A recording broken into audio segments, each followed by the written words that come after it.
Hello to all, class 12th.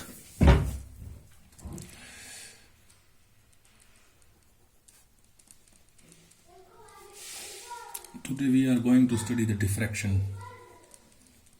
D-I-F-F-R-A-C-T-I-O-N, diffraction. देखिए, what is diffraction? Diffraction क्या है? Diffraction, it is the phenomenon of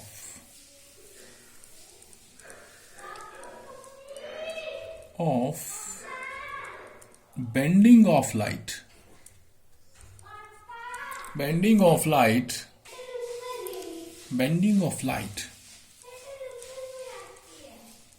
through the sharp edges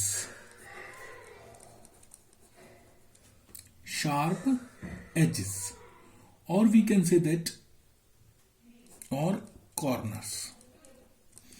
क्या होता है जब भी कोई रे ऑफ लाइट किसी शार्प एज से टकराती है, लाइक दिस, मान लीजिए हमारे पास ये कोई शार्प एज है इस टाइप से, जब भी कोई रे ऑफ लाइट आई और इससे टकराई तो जानी चाहिए वो स्ट्रेट लाइन, बट इस शार्प एजेस के अक्रॉस वो थोड़ी सी मुड़ जाती है और इस तरह जाती है। तो ये जो फिनोमिनन है ना हमारा, ये फिनोमिनन क्या कहलाता है? Diffraction of light. ये आप आपके आसपास कहीं भी देखेंगे, जहां भी शार्प कॉर्नर से लाइट टकराती है वहां थोड़ी सी अपने रास्ते से मुड़ जाती है। This phenomenon is called diffraction of light. ठीक है, बैंड हो जाती है, मुड़ जाती है। अब मान लीजिए कोई स्लिट है हमारे पास, ये स्लिट है इस टाइप से, ये लीजिए स्लिट, ये थी, ठीक है। स्लिट का साइज है बी, क्या है? बी साइज, यहां से यहां तक ले लिया हमने, और प्लेन वेव फ्रंट ये आ रहा है, इससे टकरा रहा है, रे ऑफ लाइट आ रही है, ठीक है। इफ आने वाली लाइट की वेवलेंथ है lambda, if b is far far far greater than lambda, यानी साइज ऑफ स्लिट क्या है आपके पास? इंसिडेंट वेव की वेवलेंथ से बहुत बड़ा है, तो हमारे पास क्या होगा? जो डिफ्रैक्शन होगा वो ज्यादा नहीं होगा, बहुत कम, रे ऑफ लाइट बहुत कम उड़ेगी। लेकिन अगर हम क्या कर देते हैं, ये प्लेन वेव फ्रंट आ रहे हैं हमारे, टकराए किससे? स्लिट से। Size of slit be nearly equal to lambda होगा। Size of slit and wavelength of incident light nearly equal होंगे, तो हमारी बेंडिंग ज्यादा होगी। बेंडिंग ज्यादा होगी मीन्स रे ऑफ लाइट क्या होगी? हमारी ज्यादा बैंड होगी। तो हम क्या कह सकते हैं? So for good diffraction,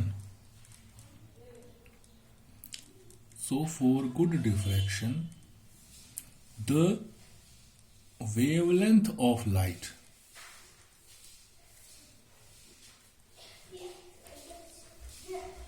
should be comparable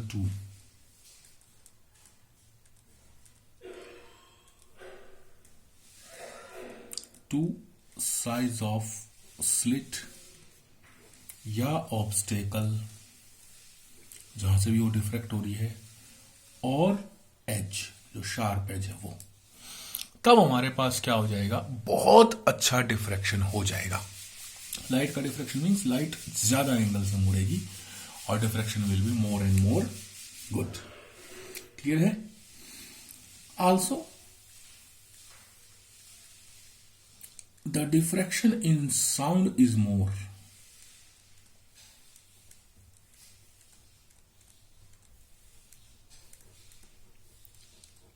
then light,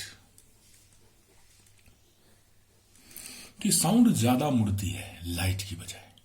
इसी वजह से क्या होता है, मान लीजिए एक वॉल है आपके पास, है ना, वॉल, यहां एक आदमी खड़ा है, यहां आपका कोई फ्रेंड खड़ा है, यहां आप खड़े हो, तो आप उसको देख नहीं सकते, यू कैन नॉट सी, लेकिन आप उसकी साउंड सुन सकते हो, यू कैन हियर। क्यों? क्योंकि साउंड है ना, इस जगह से इस जगह तक एक तो मीडियम में से भी ट्रेवल कर सकती है, वो अलग बात है, वो क्या करती है, चीजों से टकरा के मुड़ती है ज्यादा, डिफ्रैक्शन उसमें ज्यादा होता है। क्यों डिफ्रैक्शन ज्यादा होता है? Because lambda of sound is greater than lambda of light. ठीक है, so wavelength of sound is more comparable to daily routine object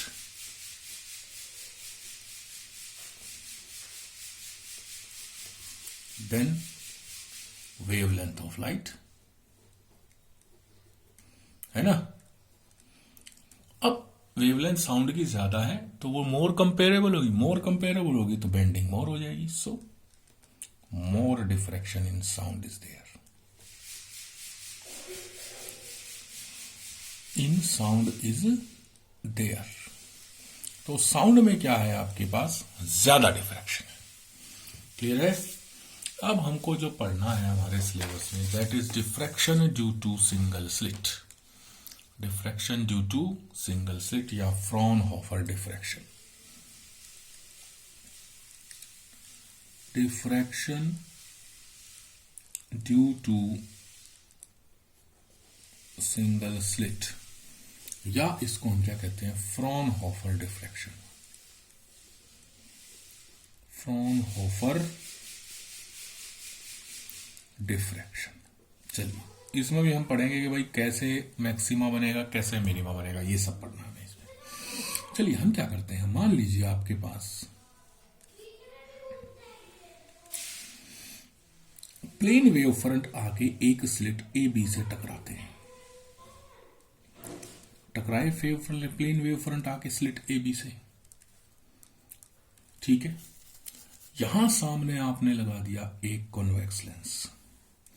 अब क्या होगा, convex lens in parallel raise of light को फोकस दूरी पर रखे एक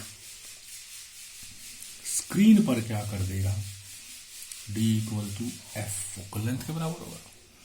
स्क्रीन पर क्या कर देगा, इकट्ठा कर देगा। ये लीजिए, इसने क्या कर दिया है, यहां पर इकट्ठा कर दिया। क्लियर है। इस पॉइंट को दे दिया सेंटर ऑफ स्क्रीन O। रे ऑफ लाइट चली, ये पॉइंट M, ये पॉइंट N। लेकिन साथ ही साथ क्या होगा, शार्प एज से लाइट क्या होगी, डिफ्रैक्ट होगी। डिफ्रैक्शन होगा तो मुड़ेगी, ये मुड़ गई। ऐसा नहीं कि ऊपर ही मुड़ेगी, ये नीचे की तरफ भी मुड़ेगी, पर वो पॉइंट भी हम कंसिडर करेंगे अभी। और यहां से रे ऑफ लाइट सीधी गई, फिर फोकस पे क्या कर लेगा ये लेंस, इनको इकट्ठा कर देगा। इस पॉइंट को ले लिया हमने P, इसको दे दिया X, इसको दे दिया Y। डिफ्रैक्ट होगी light angle theta, theta, theta से, और ये हो गया हमारा स्लिट की विड्थ स्मॉल d। ठीक है, late parallel rays of light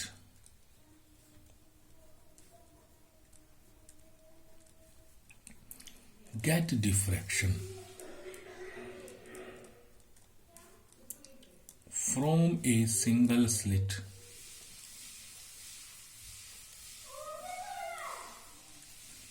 AB equal to D width.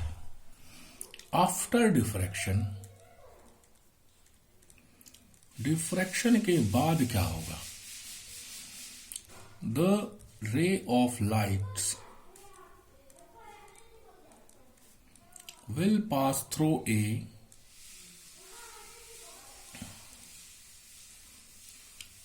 A lens and get converged on a screen. Screen पे क्या हो गए, कन्वर्ज हो गए। ठीक है, क्लियर। अब हमारे पास क्या है मेन काम, कि जो रे ऑफ लाइट दो अलग अलग है, तो डिफ्रैक्टेड रे ऑफ लाइट है, और ये हमारी कौन सी है, जो स्ट्रेट गई है। पहले देखते हैं रे ऑफ लाइट AMO और PNO को। Now path difference between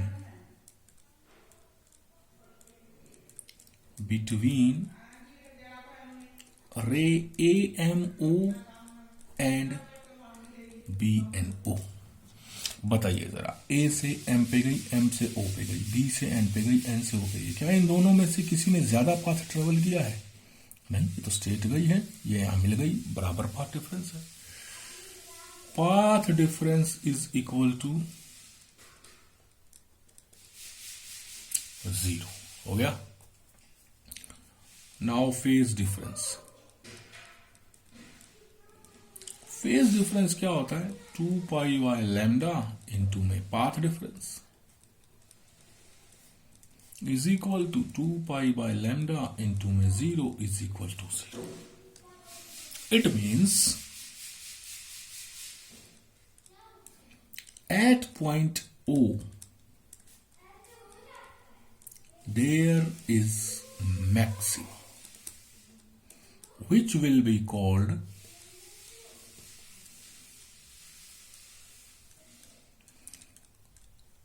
central maxima, जिसे हम क्या कहेंगे? सेंट्रल मैक्सिमा कहेंगे। यानी यहां पर क्या है हमारे पास? Maxima, light plus light equal to light है। अब यहां से जो डिफ्लेक्टेड रे गई है AXP और BYP जहां पे मिली है, अब हमें इनमें देखना पड़ेगा पाथ डिफरेंस कितना है, फेज डिफरेंस कितना है, उसके हिसाब से हमें पता चलेगा P पर मैक्सिमा है या मिनिमा। O पर तो हमें पता चल गया सेंट्रल मैक्सिमा है, अगर P पर भी मैक्सिमा है तो इनके बीच में क्या मिलेगा? मिनिमा मिलेगा। अगर P पर मिनिमा है तो ये सीधा जाके क्या हो जाएगा? मिनिमा को टच हो जाएगा। क्लियर है? यही होगा हमारे पास। तो हम चेक करेंगे पॉइंट P पर। Now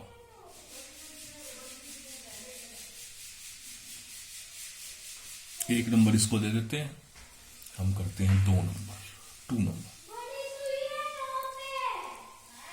path difference between AXP and BYP।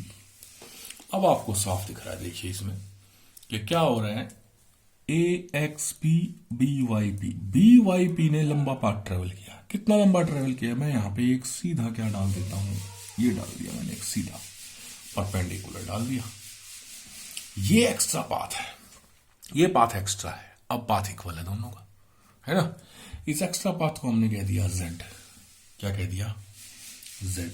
और ये लीजिए, मैंने इसको ऐसे ड्राई कर। क्लियर है? अब मैं क्या करूंगा? BZ by D is equal to sine theta, perpendicular के सामने वाला हाइपोटेन्यूज हो गया।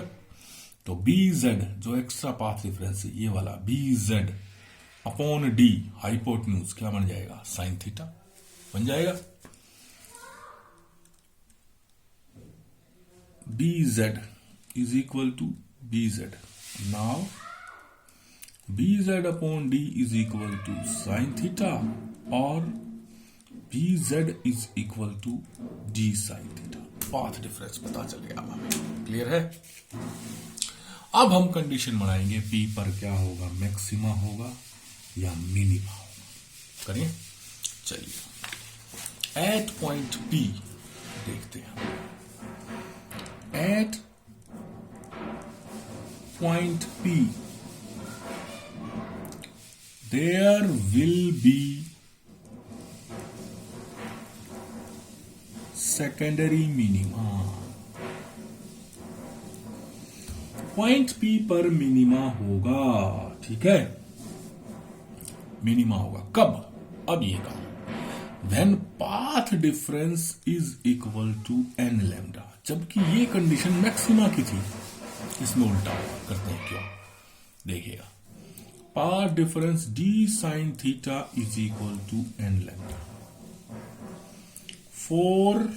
There will be 4 first order minima. O पर तो सेंट्रल मैक्सिमा हो गया, P पर पहला मिनिमा मिलेगा। पहला मिनिमा, सेंट्रल मैक्सिमा के बाद मिनिमा, पहला मिनिमा मिलेगा कब? If n is equal to 1, यानी D sine theta path difference is equal to n की वैल्यू 1 लैम्डा तब क्या हो जाएगा, हम क्या करेंगे तब, इस स्लिट को है ना दो इक्वल पार्ट में डिवाइड मानेंगे, lambda by 2 and lambda by 2। ठीक है।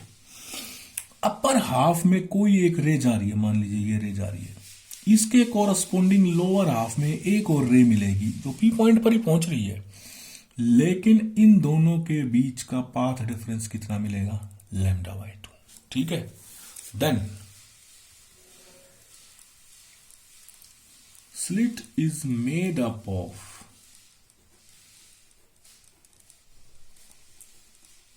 two equal parts, lambda by 2, lambda by 2, and each ray on upper half will have a corresponding ray in lower half.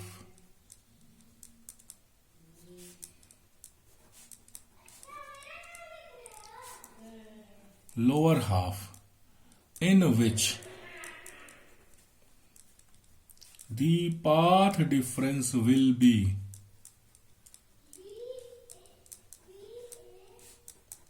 lambda by 2। ठीक है। अब path difference कितना मिल गया, lambda by 2। तो phase difference कितना आएगा,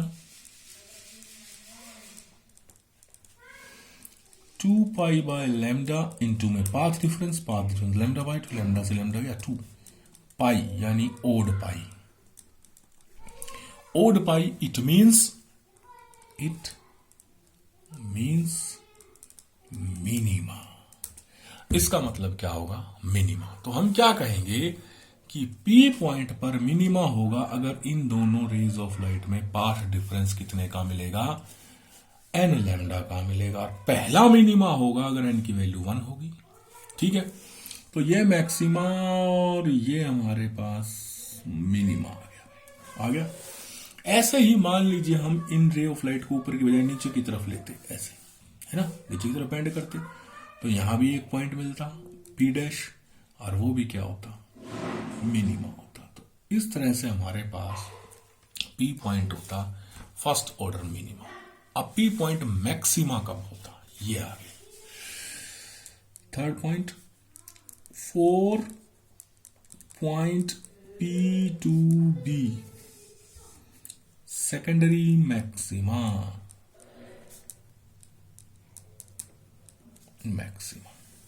चलिए, path difference should be equal to 2n + 1 into में लैम्डा बाय 2। ठीक है, clear. For first order maxima, कि ये तो आ गया हमारे पास सेंटर में मैक्सिमा, आ गया ना सेंटर में मैक्सिमा। P पर पहला मैक्सिमा होता, फर्स्ट मैक्सिमा, जैसे P पर मिनिमा है ना, पहला मैक्सिमा होगा फर्स्ट P पर, तो मैक्सिमा और मैक्सिमा के बीच में जगह मिनिमा चाहिए, यहां पर मिनिमा होगा, है ना। तो P पर पहला मैक्सिमा होगा और first order maxima, n should be equal to 1, then path difference कितना था, d sin theta should be equal to 3 lambda by 2। Now slit is divided in 3 part, lambda by 2, lambda by 2, lambda by 2। ठीक है, 3 lambda by 2 हो गया। It means each ray in first part will have path difference of lambda by 2 from each ray in second part. पिछले वाले की तरह इसके लिए इसके पार्ट में एक और कोरस्पॉन्डिंग रे होगी, दोनों के बीच में पार्ट डिफरेंस कितना मिलेगा, lambda by 2, part difference lambda by 2 मिलेगा। So phase difference is pi and minima, यानी पहला पार्ट दूसरे को क्या करेगा, कैंसिल। बट लाइट फ्रॉम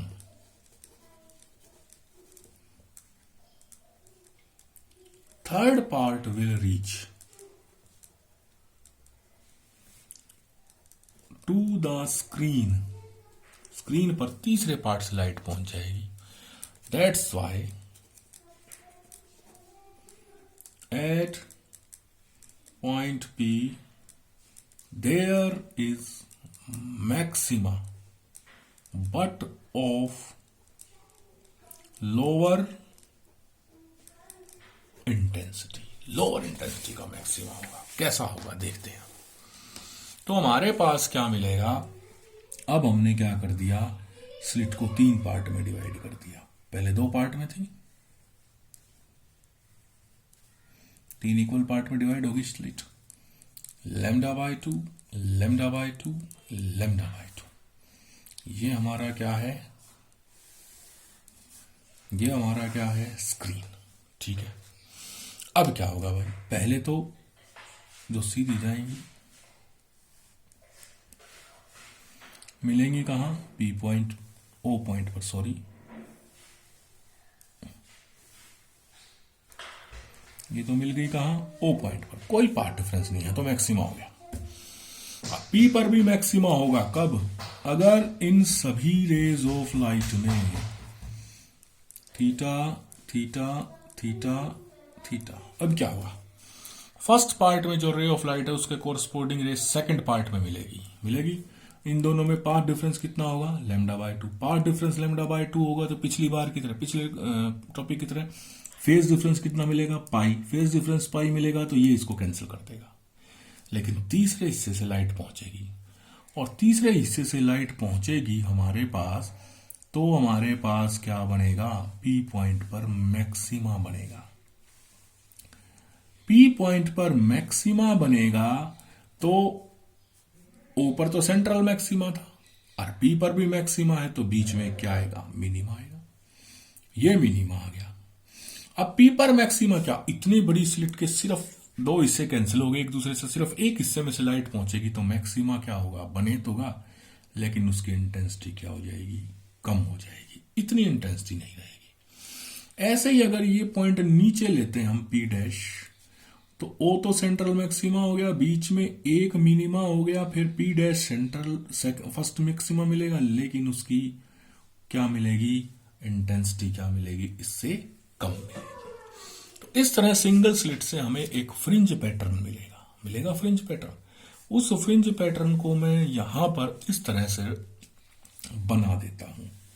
अगर आप देखें तो ये फ्रिंज पैटर्न इस तरह से बनेगा।